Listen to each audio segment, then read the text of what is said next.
جناب محمد مصطفیٰ علیہ تحیت و ثنا، آپ کے حضور ناز میں عقیدتوں اور محبتوں کے خراج پیش کرنے کے بعد نہایت ہی واجب الاحترام سامعین و حاضرین، السلام علیکم ورحمۃ اللہ وبرکاتہ۔ میری اور آپ کی خوش بختی اور بخت فروزی ہے کہ میں اور آپ آج کے اس پاکیزہ ماحول میں، پاکیزہ دن میں اللہ کے حضور حاضر ہونے کی سعادت حاصل کر رہے ہیں۔ دعا کریں اللہ پاک آج کی ہماری اس عاجزانہ کاوش کو، حاضری کو اپنی بارگاہ میں قبول فرما کر ہم سب کے لیے خوش آخرت بنائے۔ آمین۔ سب اس چھوٹے بچے کو اوپر بھیجیں تاکہ کوئی شور نہ کرے، اس کو کیجیے۔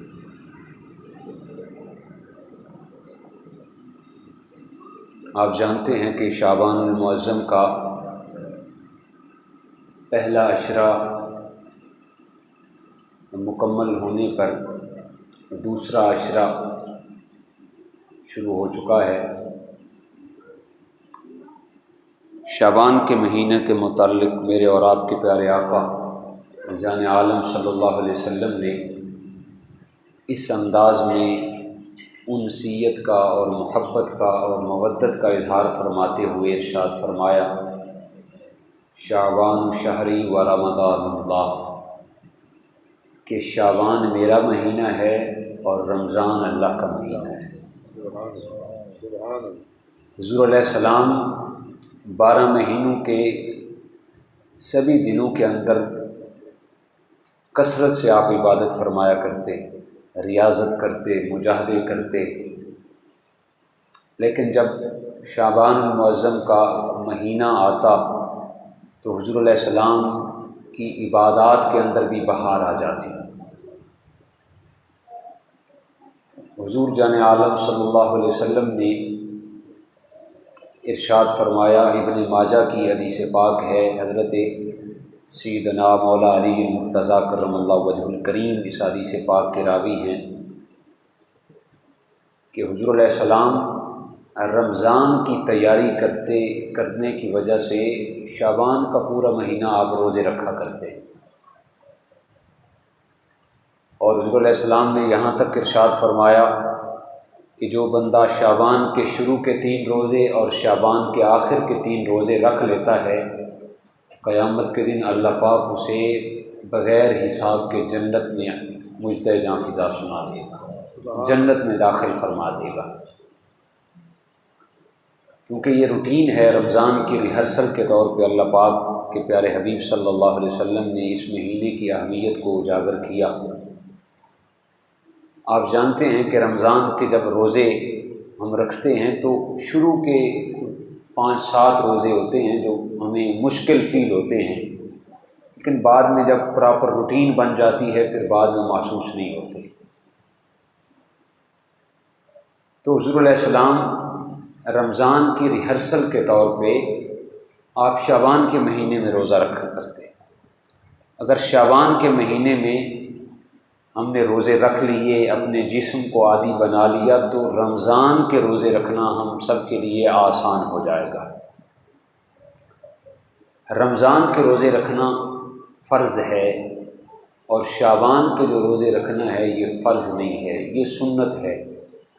اگر کسی کا جسم اس کا ساتھ دیتا ہے، اس کی قوت مدافعت اس کا ساتھ دیتی ہے، تو اسے شعبان کے مہینے میں بھی روزے رکھنے چاہیے، تاکہ شعبان کے اندر اپنے مزاج کو، اپنی طبیعت کو اس قابل بنا لے کہ رمضان کے جو فرضی روزے ہیں وہ کما حق ہو ادا کر سکے۔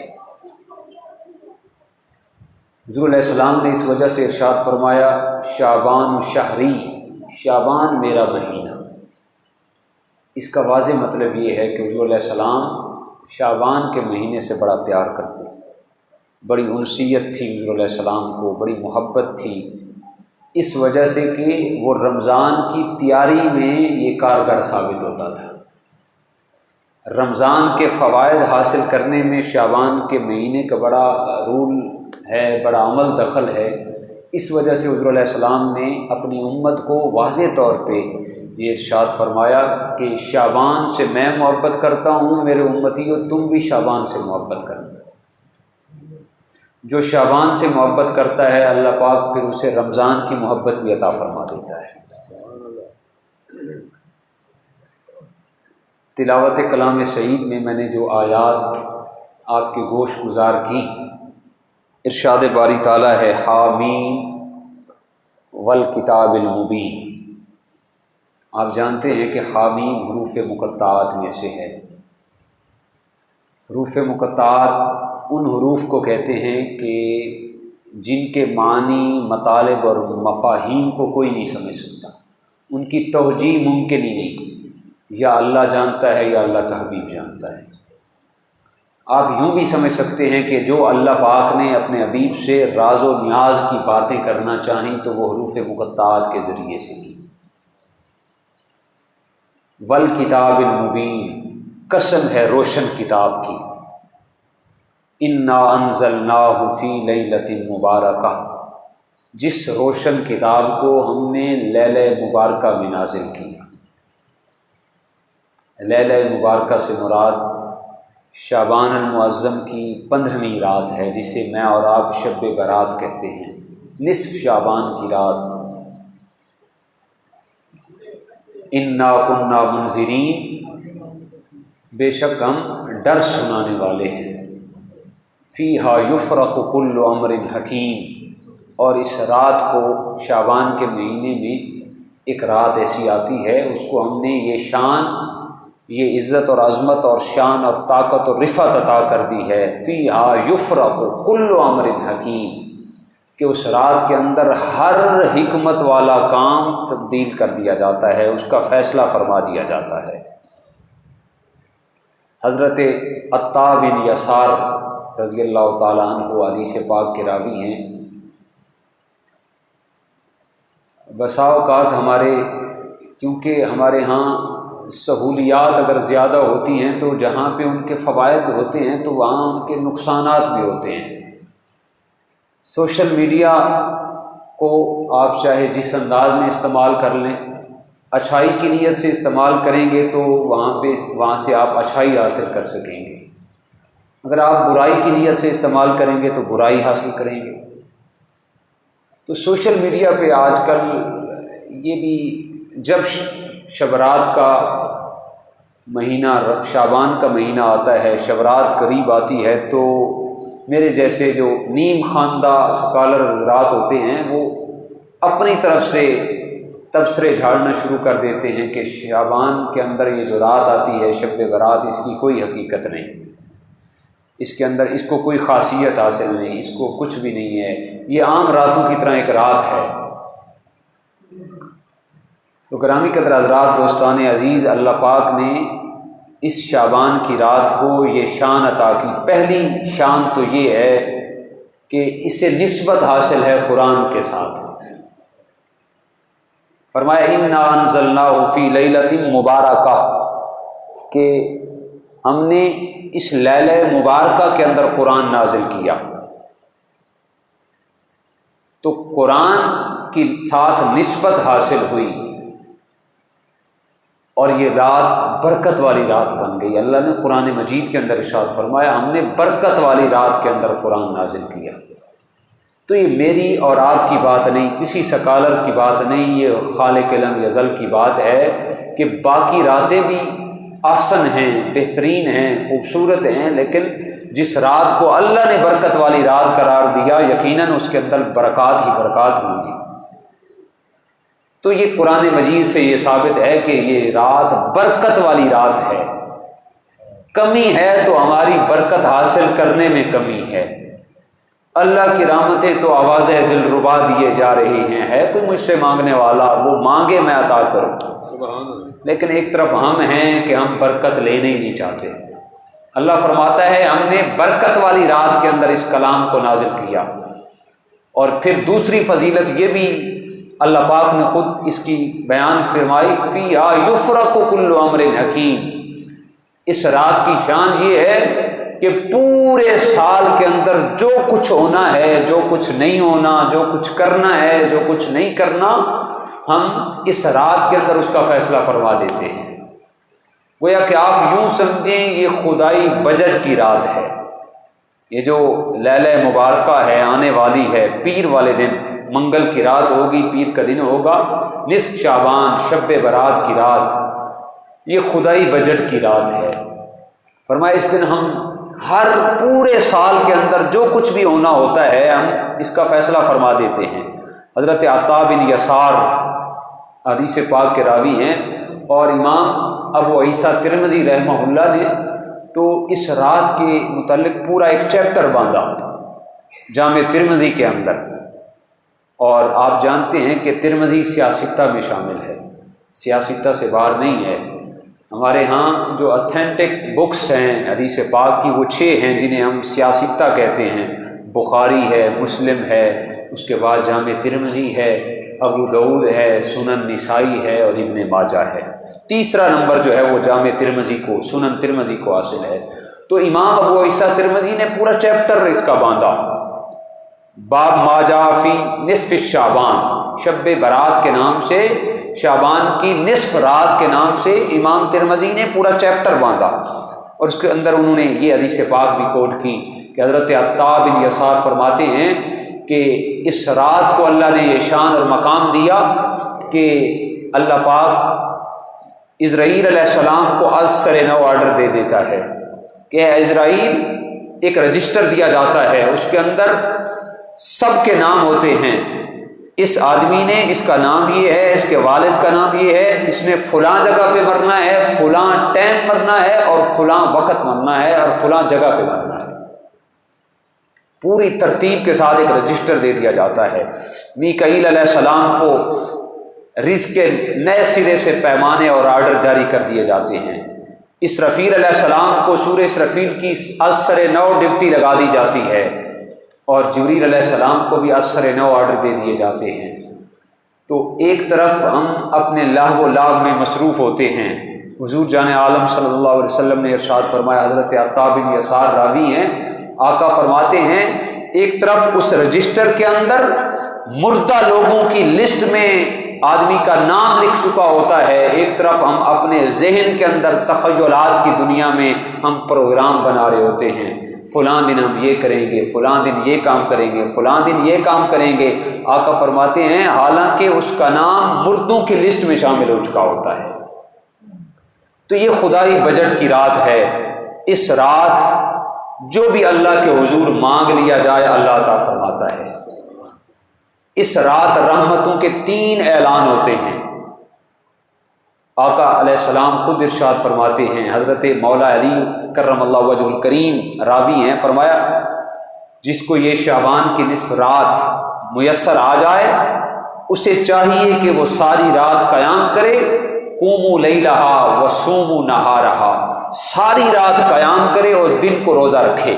اور جو اس انداز میں رات کو گزار لیتا ہے، ساری رات عبادت کرتا ہے، شب بیداری کر لیتا ہے، پھر دن کو روزہ رکھتا ہے، مولا کائنات حضرت علی المرتضیٰ فرماتے ہیں اگر آنے والے سال تک، یہ جو پورا سال ہے، آنے والی شب برات سے پہلے اگر وہ آدمی فوت ہو جاتا ہے تو اللہ پاک قیام قیامت تک کے لیے اس کی قبر کو نور سے معطر و منور فرما دیتا ہے۔ سبحان اللہ۔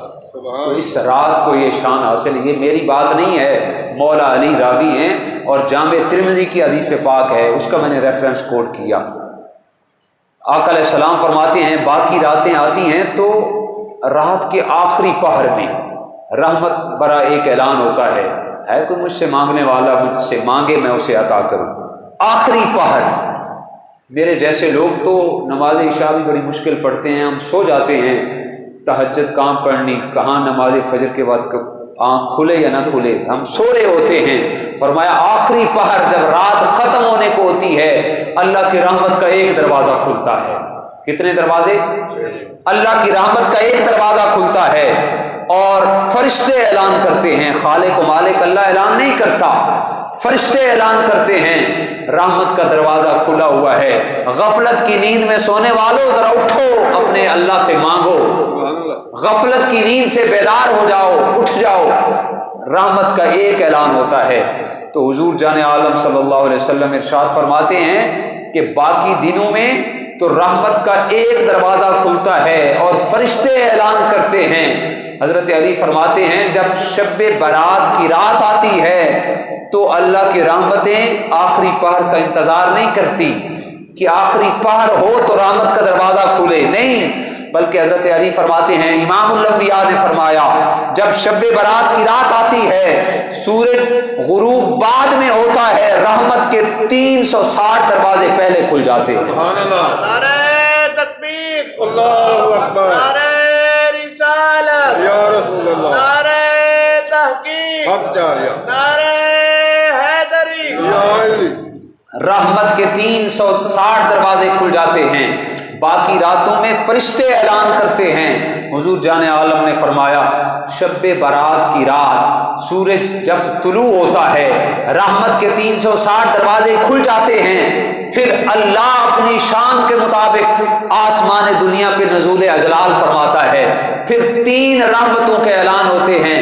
پہلا اعلان یہ ہوتا ہے حل من مستغفر فاغفر لہ، ہے کوئی مجھ سے بخشش مانگنے والا میں اسے بخش دوں، ہے کوئی مجھ سے بخشش کی دعا مانگنے والا، گناہوں سے چھٹکارا مانگنے والا، مانگے تو صحیح، آج میں اس کی توبہ قبول کرنے والا ہوں، میں اسے بخش دوں گا۔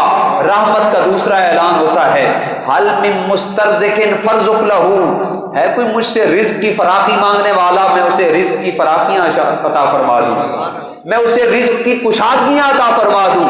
اور رحمت کا تیسرا اعلان ہوتا ہے حل من مبتلین فاعافی لہ، ہے کوئی مجھ سے رنج و غم، پریشانیوں اور مصیبتوں سے چھٹکارا مانگنے والا، فاعافی لہ، میں اسے عافیت عطا فرما دوں۔ سبحان اللہ، تو حضور علیہ السلام فرماتے ہیں سورج طلوع ہونے کے غروب ہونے کے ساتھ ہی رحمتوں کے یہ 3 اعلان ہوتے ہیں۔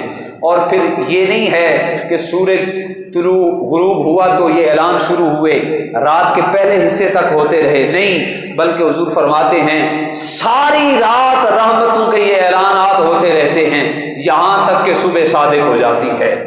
جب صبح صادق ہوتی ہے تو فرشتے اللہ کی بارگاہ میں لوٹتے ہیں، فرشتوں سے اللہ پوچھتا ہے میرے فرشتوں کائنات عالم کے اندر تم گئے تھے، ذرا بتاؤ تو صحیح کیا دیکھ کے آئے، کیا منظر تم نے دیکھا، کیا پایا، کیا کھویا؟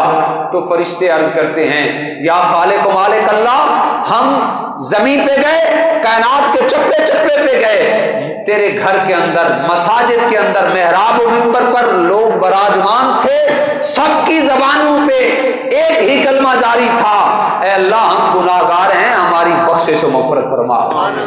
اللہ فرماتا ہے میرے فرشتوں گواہ ہو جاؤ، آج کی رات کے صدقے سے میں نے اپنے محبوب کی امت کو بخش دیا ہے۔ سبحان اللہ، تو اس رات کو یہ مقام حاصل ہے، یہ اعزاز اور پروٹوکول حاصل ہے، یہ افضلیت حاصل ہے، اس کو عام مت سمجھنا۔ یہ جو آنے والی رات ہے شب برات کی رات، اللہ نے اگر ہمارے لیکھ میں، ہمارے نصیب میں لکھی تو اس کو ضائع مت کرنا۔ شب بیداری کر کے، ذکر و اذکار کر کے، نوافل پڑھ کے جو اس رات کو زندہ کرتا ہے اس کی دنیا بھی سنور جاتی ہے، اس کی آخرت بھی سنور جاتی ہے۔ سبحان اللہ، اور پھر اس رات کی عبادت تو درکنار، پوری رات جاگنا تو درکنار، پوری رات جو 2 رکعت نفل ادا کرتا ہے، اللہ اکبر، اپنے مقدر پر قربان جائیں، کہاں اللہ کے جلیل القدر پیغمبر اور کہاں امت محمدیہ جو 2 رکعت ادا کر لیتا ہے۔ علامہ عبد الرحمن صفوری نے نزہۃ المجالس کے اندر لکھا کہ حضرت سیدنا عیسیٰ روح اللہ علیہ السلام ایک دن سفر میں جا رہے تھے، سفر جاری تھا، پتھریلی زمین سے آپ کا گزر ہوا، آپ نے بڑا ایک عجیب و غریب قسم کا ایک منظر دیکھا، ایک نورانی قبہ نما پتھر، سفید پتھر، اور ایسی روشنی اس پتھر سے، اس گنبد سے کہ آفتاب بھی اپنی آنکھیں چھپا رہا تھا، اتنی نورانیت۔ حضرت عیسیٰ علیہ السلام ورت حیرت میں مبتلا ہوئے، یا خالق و مالک اللہ، تو نے یہ کیسا عظیم پتھر بنایا، اس سے ایسی شعائیں نکل رہی ہیں جو آسمان دنیا تک پھیلی ہوئی ہیں۔ آواز قدرت آئی، میرے روح اللہ، اے عیسیٰ روح اللہ، میں اس سے عجیب تر منظر نہ دکھاؤں تمہیں؟ تو حضرت سیدنا عیسیٰ روح اللہ علیہ السلام کی جبین نیاز جھک گئی۔ جب جبین نیاز جھکی، آپ نے آنکھیں اٹھا کے دیکھا تو حضرت عیسیٰ روح اللہ علیہ السلام فرماتے ہیں میں نے دیکھا تو وہ قبہ نما پتھر شک ہو گیا، وہ پھٹ گیا، اور اس کے دوران اس کے اندر میں نے ایک بابا جی کو دیکھا، سفید ریش بابا جی ہیں اور مصلی پہ بیٹھ کر نوافل پڑھ رہے ہیں۔ انگوروں کا ایک گوشہ اس کے ساتھ سامنے لٹکا ہوا ہے، جب سلام پھیرتے ہیں ایک انگور کھا لیتے ہیں، اس جگہ پہ ایک اور لگ جاتا ہے۔ آپ بڑے وقت حیران ہوئے کہ کیا اس آدمی کو اللہ نے اعزاز دیا، اتنی نورانیت کے حصار کے اندر یہ عبادت میں محو ہے۔ آپ اس کے قریب ہوئے، جب اس نے سلام پھیرا، سلام دعا کرنے کے بعد حضرت سیدنا عیسیٰ روح اللہ علیہ السلام فرمانے لگے اے اللہ کے جلیل القدر بندے، کتنے عرصے سے یہاں پہ عبادت کر رہے ہو؟ کب سے یہاں پہ عبادت کر رہے ہو؟ تو اس بابا جی نے عرض کی حضور میں کم از کم 400 سال سے یہاں پہ عبادت کر رہا ہوں۔ کتنے عرصے سے؟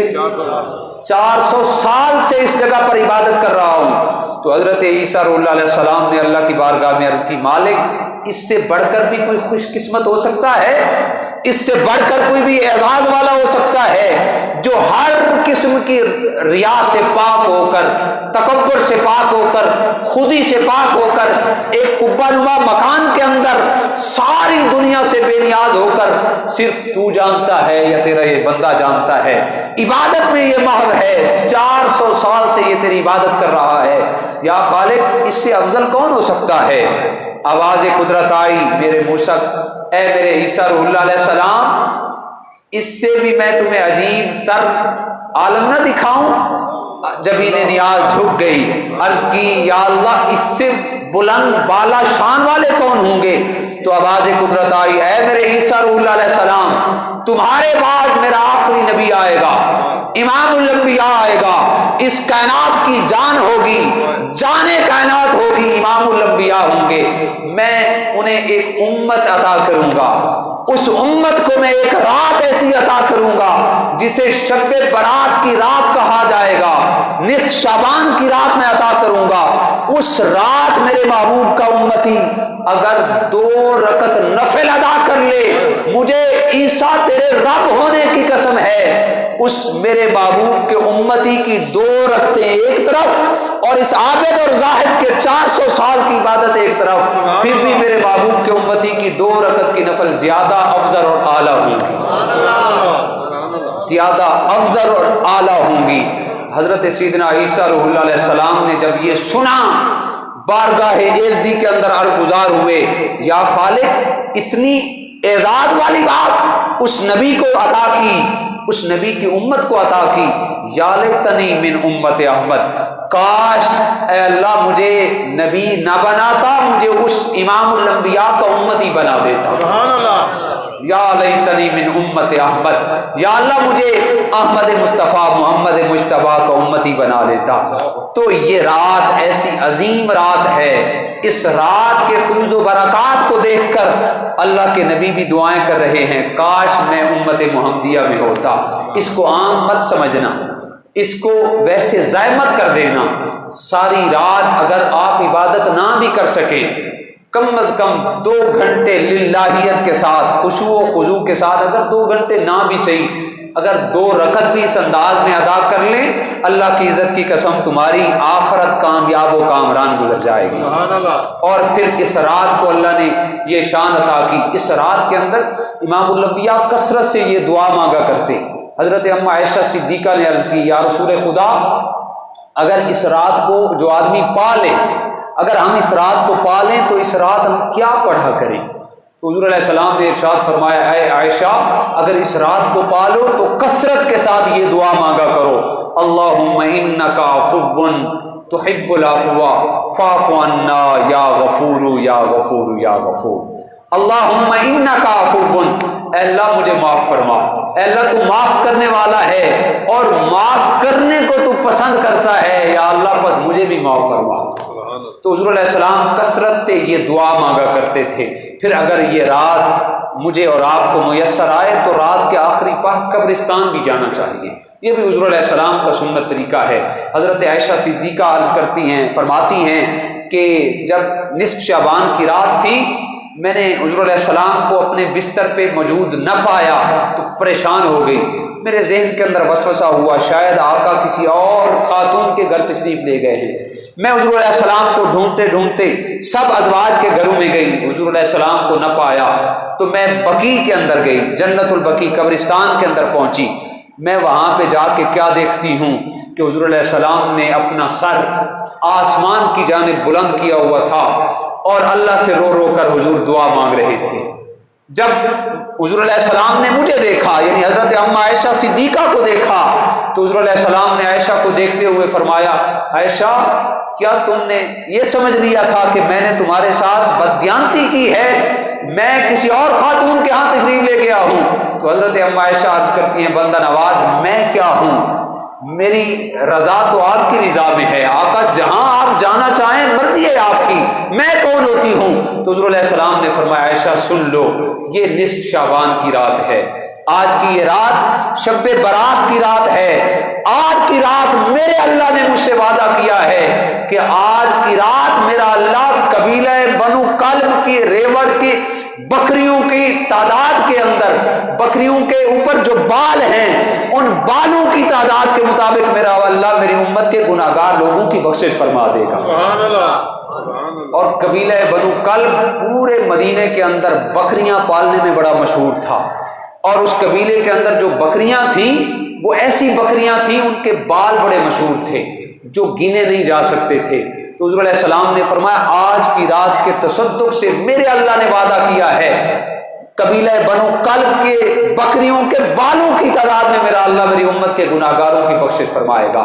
تو اس رات قبرستان میں جانا یہ حضور علیہ السلام کی سنت ہے۔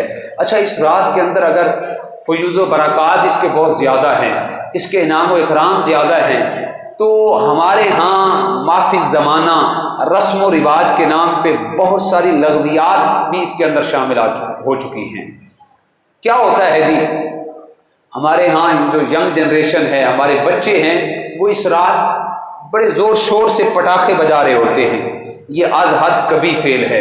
حضور علیہ السلام نے ارشاد فرمایا، قولوا انفسکم واہلیکم نارا، اپنے آپ کو بھی دوزخ کی آگ سے بچاؤ اور اپنے آپ کو اور اپنی اولاد کو بھی دوزخ کی آگ سے بچاؤ۔ تو اس رات پٹاخے بجانا، شلیاں بجانا، یہ سراسر اس بات کی عکاسی کرتا ہے جو اللہ کی عبادت کر رہے ہیں ان کو عبادت سے ہٹایا جائے۔ تو یہ گناہ جہاں پہ بچوں پہ پڑتا ہے وہاں پہ بچوں کے والدین پہ بھی پڑتا ہے۔ آپ اپنے بچوں کو اس انداز میں فیسیلیٹیٹ کریں، ان کو آگاہ کریں، ہو سکتا آپ بچوں کا ذہن اس انداز میں بنائیں، وہ پٹاخے بجانے کی بجائے آپ کے ساتھ مسجد کا رخ کریں۔ اگر والد مسجد میں آئے گا اور والد اپنے بچے کو سمجھا کر مسجد میں لائے گا، میں سمجھتا ہوں یہ جو نسل در نسل یہ چین چل نکلے گی، اسی سے ہماری بھی بقا ہوگی، امت محمدیہ کی بقا ہوگی۔ تو آپ اپنے بچوں کو سنبھال کے اس رات جو پٹاخے بجانا ہے یہ شیطان والا کام ہے، دوزخیوں والا کام ہے، تو اپنے بچوں کو اس سے دور رکھیں، آپ خود بھی دور رہیں، بچوں کو بھی دور رکھیں، مساجد کا رخ کریں، مساجد کھلی ہوں گی انشاءاللہ۔ مسجد کے اندر پیر منگل کی رات جو شب رات کی رات ہوگی، ہماری مسجد کے اندر شب بیداری کا بڑا حسب سابق پہلے بھی ہر سال اہتمام کیا جاتا ہے، اس سال بھی پورے ذوق اور شوق کے ساتھ شب بیداری کا اہتمام کیا جائے گا۔ آپ احباب اس میں خود بھی شریک ہوں، اپنے دوست احباب کو بھی اس میں شرکت کی دعوت دیں، اور اپنے جو سمجھدار بچے ہیں ان کو بھی اس عظیم رات کے اندر مسجد میں لے کے آئیں۔ اگر اس عظیم رات میں بچے نے اللہ کے حضور جبیں کو ٹیک کر یہ دعا مانگ لی، اے اللہ مجھے گناہوں سے نجات عطا فرما، تو میرا یقین ہے، مجھے امید واثق ہے کہ اگر اس رات جو بھی دعا مانگی جاتی ہے اللہ قبول فرما لیتا ہے۔ اگر بچہ دعا مانگ لے گا تو بچے کی دعا قبول ہو جائے گی، اگر والد اپنی اولاد کے متعلق دعا مانگ لے گا تو والد کی دعا بھی قبول ہو جائے گی۔ اللہ پاک ہم سب کو توفیق عمل نصیب فرمائے۔ وآخر دعوانا الحمد للہ۔